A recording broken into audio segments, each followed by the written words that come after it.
Assalamualaikum warahmatullahi wabarakatuh.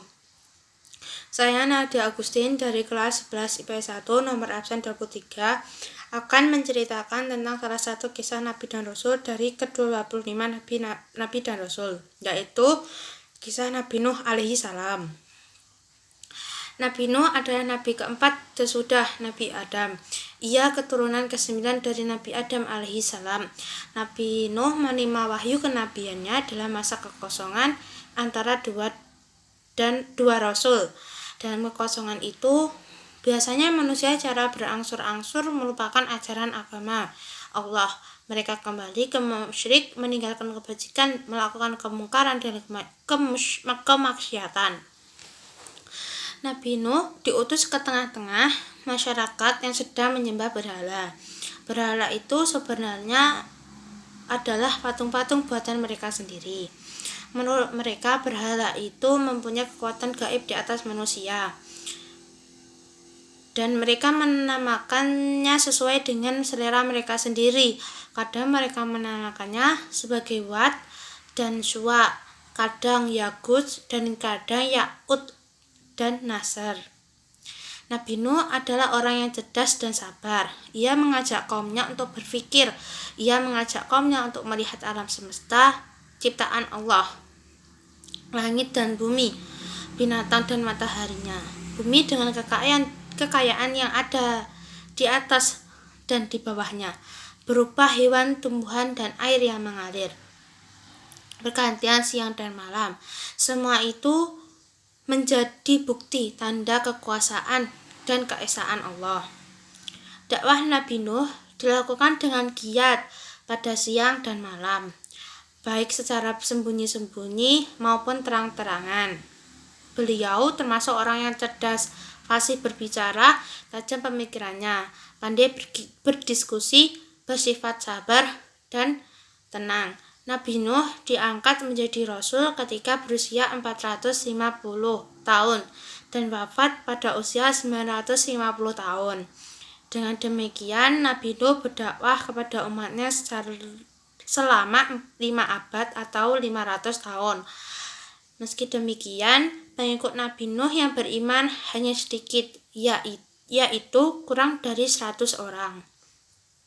Para pengikut Nabi Nuh kebanyakan adalah para fakir miskin atau golongan ekonomi rendah, para bangsawan, orang-orang kaya, dan terpandang di masyarakat malah memusuhinya. Pada suatu ketika, orang-orang kafir hendak menipu Nabi Nuh. Mereka mengatakan bersedia untuk mengikuti Nabi Nuh, asalkan Nabi Nuh mau mengusir para pengikutnya yang terdiri dari orang-orang miskin. Namun, Nabi Nuh dengan tegas menolak permintaan orang-orang kaya itu. Kecerdasan dan kefasihan Nabi Nuh mengalahkan segala hujah orang-orang kafir. Akhirnya orang-orang kafir itu jengkel dan menantang Nabi Nuh. Mereka berkata, "Hai Nuh, sesungguhnya kamu telah membantah kami dan kamu telah memperpanjang bantahanmu terhadap kami. Maka datanglah kepada kami azab yang kamu ancamkan kepada kami jika kamu termasuk orang-orang yang benar."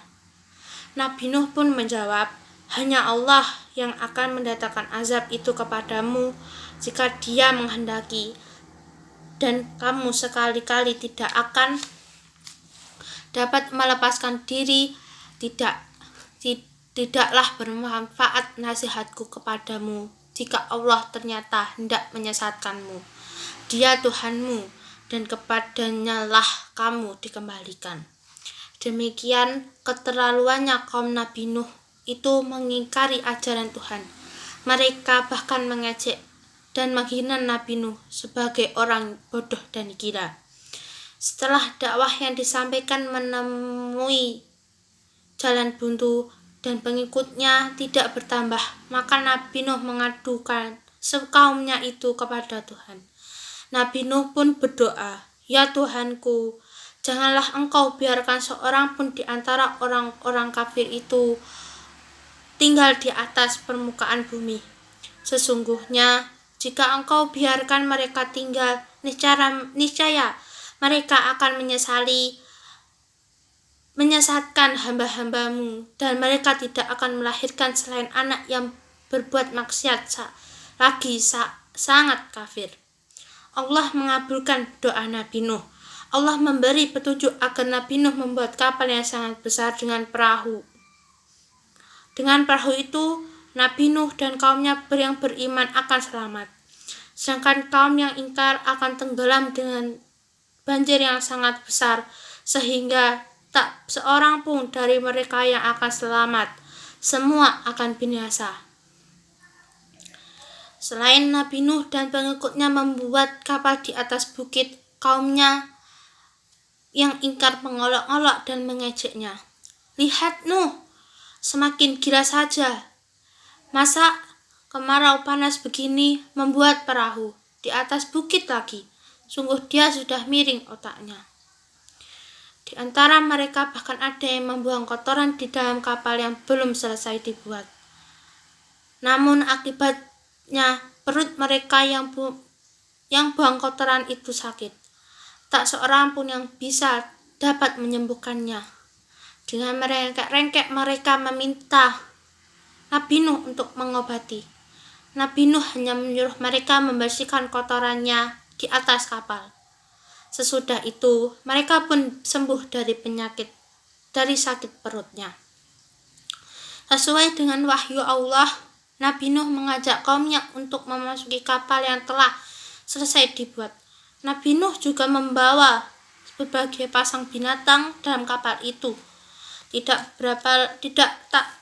berapa lama sesudah Nabi Nuh dan pengikutnya yang beriman memasuki kapal, maka langit yang tadinya cerah berubah menjadi hitam. Mendung tampak tebal sekali diiringi angin kencang yang mulai berhembusan. Bersamaan dengan turunnya hujan lebat, air dari dalam bumi memancar pula ke permukaan.